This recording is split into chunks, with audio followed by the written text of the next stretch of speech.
West Nile പനിയുടെ പശ്ചാത്തലത്തിൽ കോഴിക്കോട് ജില്ലയിൽ പ്രതിരോധ പ്രവർത്തനങ്ങൾ ഊർജിതമാക്കി ആശങ്കപ്പെടേണ്ട സാഹചര്യമില്ലെന്നാണ് ആരോഗ്യവകുപ്പ് വ്യക്തമാക്കുന്നത്. ദിസ്ന സുരേഷ് ആയിരുന്നു. ദിസ്ന, വിശദാംശങ്ങൾ.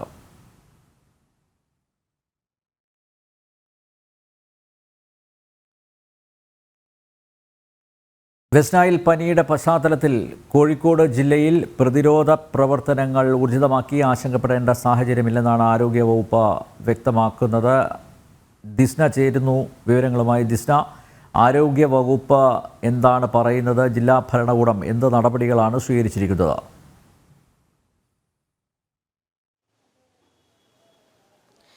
അനിൽ നമ്പ്യാർ, വെസ്റ്റ് നൈൽ പനിയുമായി ബന്ധപ്പെട്ട് കോഴിക്കോട് ജില്ലയിൽ വലിയൊരു ജാഗ്രതാ നിർദ്ദേശം തന്നെയാണ് ആരോഗ്യ വകുപ്പിന്റെ ഭാഗത്തു നിന്നും പുറപ്പെടുവിച്ചിട്ടുള്ളത്.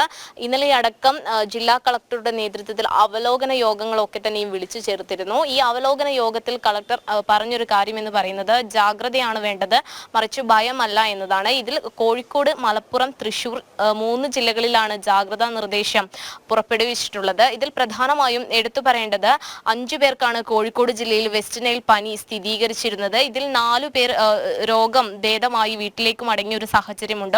ഒരാളെ സ്വകാര്യ ആശുപത്രിയിൽ പ്രവേശിപ്പിച്ചിട്ടുണ്ട്. ഇയാളുടെ സ്രവ സാമ്പിളുകൾ പൂനെ വൈറോളജി ഇൻസ്റ്റിറ്റ്യൂട്ടിലേക്ക് അയച്ചിട്ടുണ്ട്. ഈ റിസൾട്ട് വന്നതിന് ശേഷം മാത്രമാണ് ഒരു സ്ഥിരീകരണം പറയുവാൻ കഴിയുകയുള്ളൂ. അതുകൊണ്ട് തന്നെ ജില്ലയിൽ ശുചീകരണ പ്രവർത്തനങ്ങൾ വളരെ സജ്ജമായി തന്നെ നടക്കുന്നു. തദ്ദേശ സ്വയംഭരണ സ്ഥാപനങ്ങൾക്കാണ് ഇതിന്റെ ഉത്തരവാദിത്വം നൽകിയിരിക്കുന്നത്. നമുക്കറിയാം, കോഴിക്കോട് ജില്ലയെ സംബന്ധിച്ചിടത്തോളം കോഴിക്കോട് ജില്ലയുടെ പല പ്രദേശങ്ങളിലും വെള്ളക്കെട്ടുകൾ ഉണ്ടാകുന്നുണ്ട്.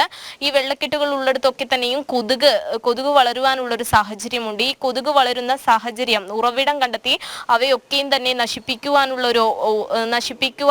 ഉള്ള മുന്നൊരുക്കങ്ങൾ നടത്തണം എന്നതാണ് കളക്ടറുടെയും ആരോഗ്യ വകുപ്പിന്റെയും ഉത്തരവിൽ പ്രധാനമായും എടുത്തു പറയുന്നത്. അതോടൊപ്പം തന്നെ നമുക്കറിയാം, കോഴിക്കോട് ജില്ലയെ സംബന്ധിച്ചിടത്തോളം വേനൽ അതിന്റെ കാഠിന്യത്തിലേറിയിരിക്കുന്ന ഒരു സമയമാണ്.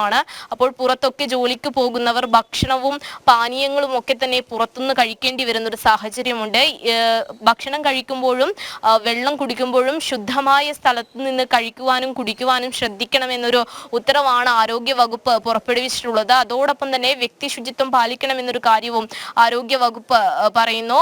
എന്തായാലും ജില്ലയെ സംബന്ധിച്ചിടത്തോളം കടുത്ത ജാഗ്രതാ നിർദ്ദേശം തന്നെയാണ് വെസ്റ്റ് നൈൽ പനിയുടെ പശ്ചാത്തലത്തിൽ ഏർപ്പെടുത്തിയിരിക്കുന്നത്. അനിൽ നമ്പ്യാർ.